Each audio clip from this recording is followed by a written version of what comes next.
16,000 500 টাকা।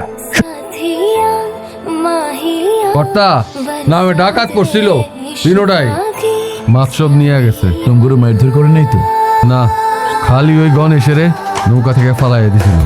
বাঁচলি কেমনে রে গণেশ? ভগবান বাঁচাইছে কর্তা। আয়নাল ভাই ঘুমান নাকি?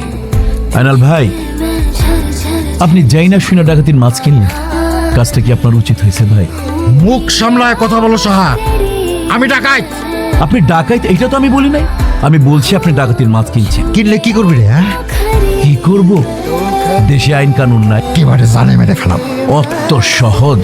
কাকা, বাবা কই? বাবা তো সকাল থেকে মিলে আসে নাই। হ্যাঁ মা, বাবা তো মিলে আসে নাই। আচ্ছা। মাসি, অপু, তোমার বাবা কি ঘুমায় পড়ছে? ভাই, আপনার বন্ধু সেই সকালে বাড়ি থেকে বের হয়েছে, রাইতের এতক্ষণ এখনো বাড়ি ফেরে নাই।